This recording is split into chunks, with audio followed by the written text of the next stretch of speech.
Hello and welcome to this week's edition of Tabletop Today. This week, big shout out, Mono Blue Dragons, my boy Brian Raymer's brainchild. He built this deck, came up with the idea, gave it to Flores. Flores tested it. Now Flores is on the Pro Tour. So we're going to go through the little evolution of time of how this list came to be, and then we'll talk about the deck and then show you some silly stuff that's happened.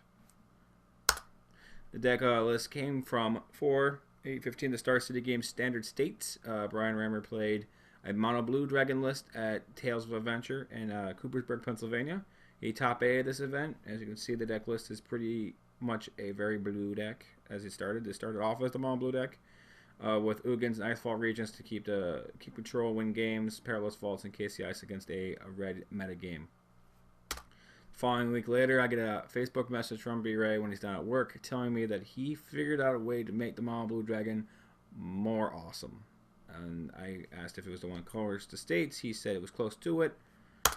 And then, boom, we had Flores get back on the Pro Tour at the regional PTQ system this weekend. And then we had his articles can be found there. And then Chapin gave a big shout out to the deck building ideas of Brian and Flores, respectfully giving B-Ray big props. And this is for you, bro.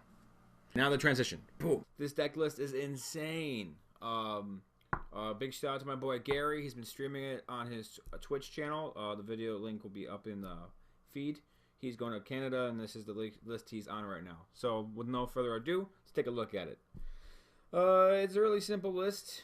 You have your you got some dragons in the form of Dragonlord Dromoka. Right here, the bomb dragon. We'll move him to the front so you can see. So you got 4 of him main deck. Can't be countered, flying, lifelink, your opponent can't cast spells in your turn. Really good in a counter spell metagame. Where either, if you're not playing counter spells, you're playing burn spells. If you're not playing burn spells, you're trying to get value. Let's play a 5/7 that says you can't do anything about that. 1 Dragonlord Akira, Atarka. Flying, trample, does 5 damage to creatures and planeswalkers. 100% relevant. 4 Dragonlord Ojutais. We've talked about this in previous videos. He is an anticipate on a stick that you can't kill. 1 Ugin. What makes this deck? Oh yeah, and Icefall Regions, 3 of them. Icefall Regions. So those are dragons. What makes the deck tick? 100% is 4 main deck Crucible of the Spirit. The fact to get to play a land that and every your opponent's turns, you stack a counter on it.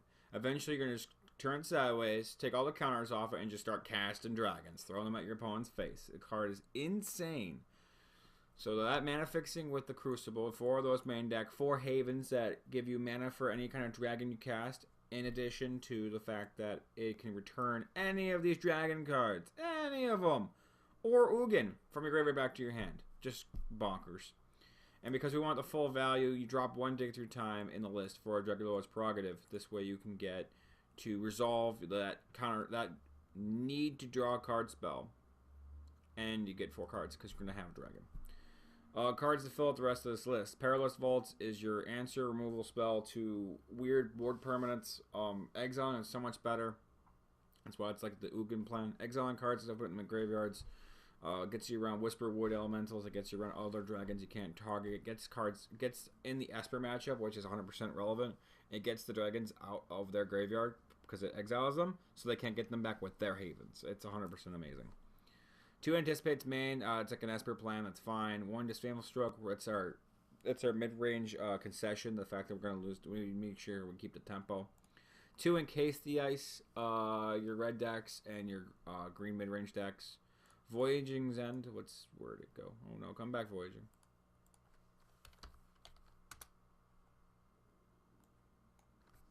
Return target creature card on owner's hand, scry 1. It's a bounce spell. It's all about the tempo, and it gives us a scry. It's amazing. Nullify, counter target creature spell, or random auras and like Bant, but like counter target creature for 2. Nothing wrong with it. 4 counter spells, and 4 more counter spells. 4 of the 2 costs and 4 of the 3 cost ones. Nice set of lands beyond the ones we fixed. 3 Dig Through Times, the Prerogative. We got that, the dragons. Okay, in the board. Got you bring up 1 of each of these depending on the matchup. 1/1. We got another dragon package. You have another Prerogative for the counterspell war decks. You have another Tarka for creature decks and planeswalkers. Slim Guard for when you just want to make sure they can't target your stuff, and then you swing your dragons and kill them out. It's like your weird blue-black matchups. And the other Slim Guards, like Planeswalkers, it's Steel target Elspeth, Steel target Elstorm. Steel target Elspeth, Steel target Ashiok, go to town. The blue package that we like a lot is the Master Waves Omen Speaker. You bring your Omen Speakers in over your Anticipates, and you cut like down to 2 Dissolves. You hit that Omen Speaker, get to filter your card draw, because it comes into play Scry 2, so it's a 1/3 body with a Scry 2, and this leads you into the Master Wave package, where it just makes you crap loads of these tokens. And then that's fine, because there's like very little board wipe beyond.